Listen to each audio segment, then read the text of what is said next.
नमस्कार दोस्तों, अलग ज्ञान क्लासेस में आप सभी का स्वागत है।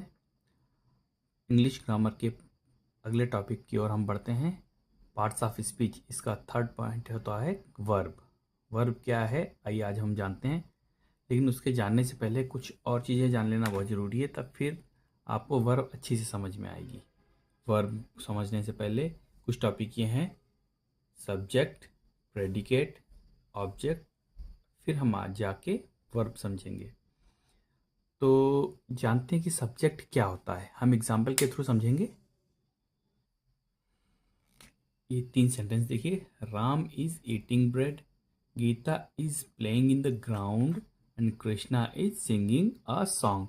इन तीनों ही सेंटेंसेस में ध्यान से देखिएगा कि सब्जेक्ट क्या होगा। जो बात को कह रहा है या जिसके बारे में बात की जा रही है वो क्या हो गया?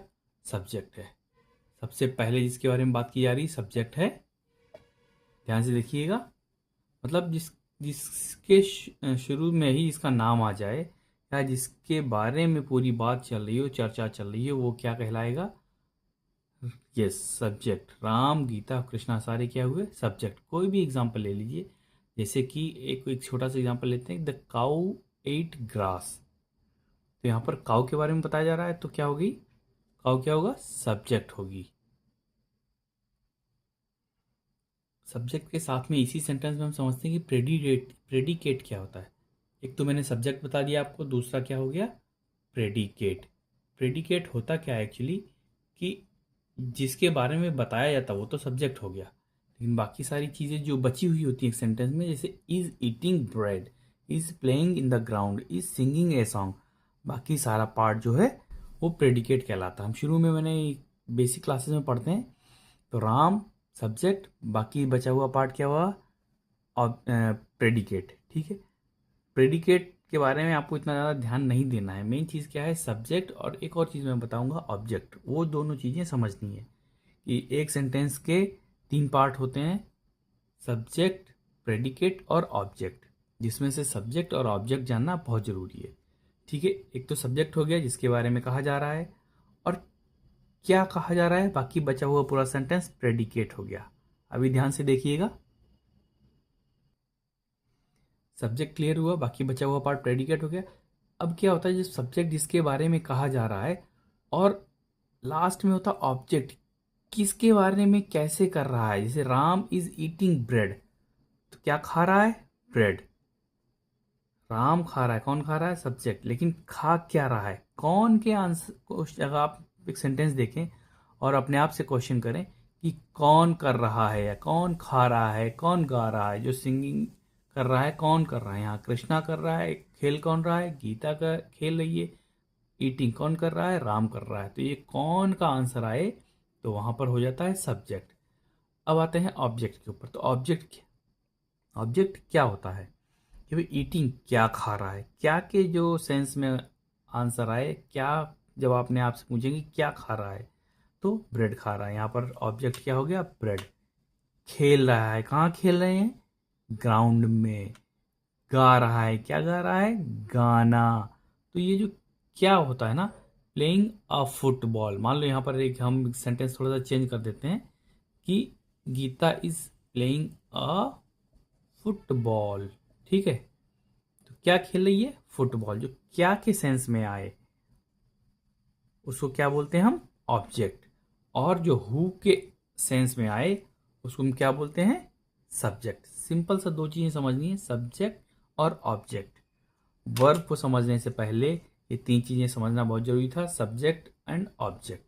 ठीक है, सब्जेक्ट, ऑब्जेक्ट एंड प्रेडिकेट, तीनों चीजें समझने के बाद हम आगे आइए चलते हैं वर्ब, जो हमारा मेन टॉपिक होने वाला है। वर्ब एक्चुअली होता क्या है? सिंपल सा है कि आप दुनिया में जो कुछ भी करते हैं वो सब जो है, जो करते हैं वो वर्ब के अंतर्गत आता है। Action words. एक्शन क्या होता है? देखिए, खाना, ईट, सोना, ईटिंग, स्लीपिंग,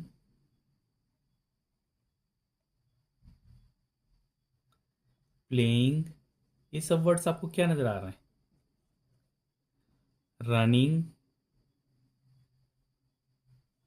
इन सभी वर्ड्स में क्या हो रहा है, कुछ काम हो रहा है ना। तो जो काम हो रहा है वो क्या हो रहा है, एक्शन वर्ड के थ्रू पता चल रहा है हमें। आइए एग्जाम्पल के थ्रू समझते हैं कि शी एड द केक, यहाँ पर क्या काम हुआ है, एड, खाना। He is going to the school, क्या हो रहा है, जा रहा है। They are reading grammar book, क्या कर रहे हैं, ग्रामर बुक को रीड कर रहे हैं, रीडिंग हो रही है। रिचा इज स्लीपिंग, क्या हो रहा है, स्लीपिंग। तो जहाँ पर किसी चीज़ का काम का होना हो रहा हो, जिन वर्ड से हमें ये पता चल रहा हो कि कोई काम हो रहा है, कोई एक्शन हो रहा है, सब्जेक्ट कोई एक्शन कर रहा है, तो वो वर्ड्स वर्ब कहलाते हैं। क्या कहलाते हैं, वर्ब। ठीक है। वर्ब की डेफिनेशन क्या होती है, सिंपल से मैं आपको बता देता हूं कि it is a doing word. Simple सा डूइंग वर्ड है। It tells what a person और थिंग इज डूइंग। ठीक है। ये डेफिनेशन होगी समझने के लिए, ज़्यादा हम उस पर ध्यान न देते हुए ये चीज़ समझते हैं कि एक्चुअली होता क्या है। ठीक है, मैंने आपको बता दिया है जो एक्शन वर्ड्स होते हैं वो वर्ब होते हैं। आइए हम जानते हैं वर्ब की टाइप क्या होते हैं। एक टाइप होता है ट्रांजिटिव वर्ब, दूसरा टाइप होता है इंट्रांजिटिव वर्ब। ठीक है, ये दो टाइप होते हैं। अब हम जानेंगे कि ट्रांजिटिव इंट्रांजिटिव डिटेल में क्या होते हैं। ट्रांजिटिव वर्ब वो वर्ब होते हैं जिनको कि अपना पूरा मीनिंग एक्सप्लेन करने के लिए किसी ऑब्जेक्ट की ज़रूरत होती है। जैसे कि शी बॉट अ बुक, अगर सिर्फ शी बॉट कर देंगे तो पता नहीं चलेगा कि उसने खरीदा। आप हिंदी में सोचिए, उसने खरीदा, क्या खरीदा किसी को नहीं पता चल रहा। लेकिन अगर कंप्लीट सेंटेंस लिखेंगे, she bought a book, a book, यहाँ पर जो है एक ऑब्जेक्ट की ज़रूरत थी इस वर्ब को अपना कंप्लीट मीनिंग देने के लिए। तो ऐसे वर्ड्स जिनको अपना कंप्लीट मीनिंग देने के लिए किसी ऑब्जेक्ट की ज़रूरत होती है सेंटेंस में, वो जो वर्ड्स होते हैं वो ट्रांजिटिव वर्ब कहलाते हैं। अगले सेंटेंस में देखिए क्या हो रहा है, द रैबिट डग अ बरो, रैबिट ने गड्ढा खोदा। रैबिट डग, सिर्फ इतना लिखा होता है द रैबिट डग, क्लियर नहीं हो रहा है। डग का मतलब क्या है, पूरा क्लियर नहीं हो रहा है मीनिंग। लेकिन सेंटेंस को पूरा मीनिंग देने के लिए आगे क्या जोड़ा गया है, अ बरो। द रैबिट डग अ बरो, यानी डग जो है एक्शन वर्ड है यहाँ पर, और जो है उसको अपना मीनिंग कंप्लीट देने के लिए एक ऑब्जेक्ट की ज़रूरत हुई, वो है बरो। तो द रैबिट डग अ बरो, जिस वर्ड को अपना कंप्लीट मीनिंग एक्सप्रेस करने के लिए, बताने के लिए किसी ऑब्जेक्ट की ज़रूरत पड़े तो वो क्या होती है, ट्रांजिटिव वर्ब। जिस भी सेंटेंस में, अभी इसको अच्छे से आप समझ जाएंगे जब मैं अगला पार्ट बताऊंगा इंट्रांजिटिव वर्ब। आइए यहाँ समझते हैं, देखते हैं कि इंट्रांजिटिव वर्ब क्या होता है, तब आपको ट्रांजिटिव वर्ब भी अच्छे से समझ में आएगा। द फ्लावर ब्लूम्स, यहाँ पर फूल क्या हुआ, खिला है। ठीक है, ब्लूम को किसी भी ऑब्जेक्ट की ज़रूरत नहीं है। ये सेंटेंस अपना कंप्लीट मीनिंग बता रहा है कि भाई फूल खिलते हैं। क्या के सेंटेंस में यार, सब्जेक्ट ऑब्जेक्ट में तो कुछ ज़रूरत है नहीं। एक सेंटेंस जैसा वर्ड, ऐसा वाक्शन वर्ड जिसको कंप्लीट मीनिंग देने के लिए किसी ऑब्जेक्ट की ज़रूरत नहीं हो रही है, वो इंट्रांजिटिव वर्ब होते हैं। ठीक है, शी लाफ्ड, लाफ मतलब हंसी, वो पूरा कंप्लीट मीनिंग आ रहा ना, शी लाफ्ड। तो ये वर्ड अपने आप में कंप्लीट है, इसलिए इसको हम इंट्रांजिटिव वर्ब बोलेंगे। ठीक है, समझ में आ रहा है। द जग फेल डाउन, भाई जग गिर गया नीचे। इसको क्या जरूरत है किसी चीज़ को क्या मतलब एक्सप्लेन करने के लिए, गिर गया तो गिर गया। अब इसको कहाँ गिरा, कैसे गिरा तो नहीं, वाट क्या, वाट के मतलब क्या हुआ, वाट के सेंस में तो कुछ नहीं आ रहा है ना। ऐसा वर्ड जिसको एक्सप्रेस करने के लिए अपना मीनिंग किसी ऑब्जेक्ट की ज़रूरत नहीं आ रही है, वो वर्ड क्या होते हैं, इंट्रांजिटिव वर्ब होते हैं। और ट्रांजिटिव वर्ब जिस एक्शन वर्ड को अपना मीनिंग कंप्लीट देने के लिए ऑब्जेक्ट की ज़रूरत पड़े। यस, एकदम सही आपने समझा।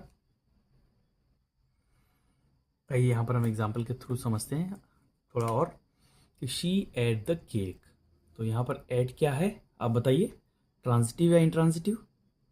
जी हाँ, उसको ऑब्जेक्ट की ज़रूरत पड़ी अपनी मीनिंग एक्सप्लेन करने के लिए, तो यहाँ पर क्या हो जाएगा वो ट्रांजिटिव। ठीक है, ट्रांजिटिव हो गई।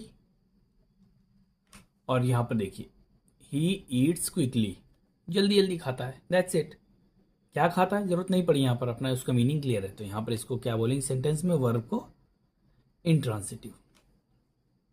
शी रीड्स एवरी नाइट, ठीक है, वो हर रात को पढ़ती है। तो यहां पर क्या है, इसको भी क्या बोलेंगे, इसको ऑब्जेक्ट की जरूरत नहीं पड़ी, इंट्रांसिटिव, ठीक है। और यहां पर देखिए, शी रेड द बुक, मतलब उसने किताब पढ़ी। तो यहां पर जो है उसको ऑब्जेक्ट की जरूरत पड़ी। देखिए वर्ड्स वही है, लेकिन वो हर सेंटेंस में अपना रोल बदलते हैं। ये वर्ड्स यहाँ पर एज अ ट्रांजिटिव वर्ब हुआ है, यहाँ पर इंट्रांजिटिव, यहाँ पर अगेन इंट्रांजिटिव है क्योंकि यहाँ ऑब्जेक्ट है। और यहाँ पर देखिएगा, शी रेड द बुक, कोई ऑब्जेक्ट नहीं है, तो यहाँ पर क्या हो गया, ठीक है। हु रोट अ लेटर, बताइए ट्रांजिटिव है इंट्रांजिटिव है? हाँ जी ट्रांजिटिव है, ठीक है। और शी राइट्स ब्यूटीफुली, यहाँ पर उसको कुछ भी ऑब्जेक्ट की जरूरत नहीं पड़ी, सुंदर सा लिखती है भाई, तो यहाँ पर इंट्रांजिटिव, ठीक है। मतलब मीनिंग क्लियर है कि भाई वर्ब के ऐसे वर्ड्स जो कि ऑब्जेक्ट के साथ आए तो वो हो गया ट्रांजिटिव, और जो बिना ऑब्जेक्ट के साथ आए अपना मीनिंग क्लियर करते हैं वो इंट्रांजिटिव। मुझे लगता है आप सभी को अच्छे से समझ में आ गया होगा, और नहीं समझ में आया होगा तो प्लीज़ कमेंट करिएगा, मैं आपको रिप्लाई करके अच्छे से समझा दूंगा। आइए कुछ चीज़ें और हम सीख लेते हैं कि वर्ब के कुछ फॉर्म्स भी होते हैं, जैसे फर्स्ट फॉर्म, सेकेंड फॉर्म और थर्ड फॉर्म। ये इसलिए मैं यहाँ पर सिखा रहा हूँ ये टॉपिक कि जब आप कंप्लीट सेंटेंस सीखेंगे, जो टेंस बनाना सीखेंगे, तो उस वक्त ये सब चीज़ें काम आने वाली हैं। इसलिए आप बस इतना याद रखिए कि वर्ब्स के फॉर्म भी होते हैं। फर्स्ट फॉर्म में किसी वर्ब का कैसा फॉर्म होता है, लिखा जाता है, सेकेंड फॉर्म में कैसा लिखा जाता है, और थर्ड फॉर्म में कैसे वर्ब लिखी जाती है। एग्जाम्पल के साथ समझते हैं, जैसे कि ईट फर्स्ट फॉर्म है, उसका सेकंड फॉर्म हो जाएगा एट, एट, और थर्ड फॉर्म क्या हो जाएगी, ईटन।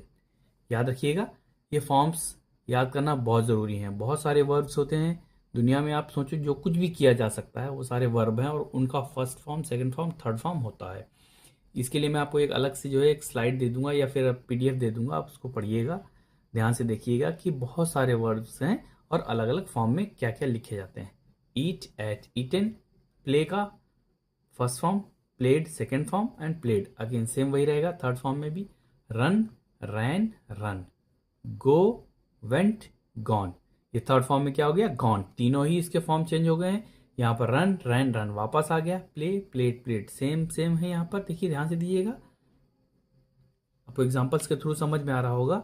आइए और भी एग्जांपल देता हूं मैं आपको, जैसे कि देखते हैं, do, did, done, have, had, had, sing, sang, sung, ride, road, ridden. ऐसे बहुत सारे वर्ड हैं, आप इनको सर्च करिएगा, अपनी बुक में पढ़ते समय देखिएगा कि वर्ब के कौन कौन से फॉर्म यूज हो रहे हैं। मैंने आज आपको वर्ब के यानी एक्शन वर्ड्स को अच्छे से समझा दिया है, उसकी फॉर्म्स को समझा दिया है, इन ट्रांजिटिव एंड ट्रांजिटिव बता दिया है। उसके बाद में उनकी फॉर्म्स 1, 2, 3 जो first form, second form, third form होती है उसको कवर कर दिया है आपका। Subject and predicate and object तीनों चीज़ें ही बता दी। ये सब सारे के सारे टॉपिक जब हम सेंटेंस बनाएंगे, ग्रामर के अगले पार्ट में जब जाएंगे धीमे धीमे, तो वहाँ पर इन सब चीज़ों की ज़रूरत पड़ने वाली है। तो आप इन सब चीज़ों को ध्यान में रखिएगा, और अगर आपको एक बार में नहीं समझ में आ रही हैं तो दोबारा वीडियो देखिएगा पॉज करके, आपको अच्छे से समझ में आ जाएंगी।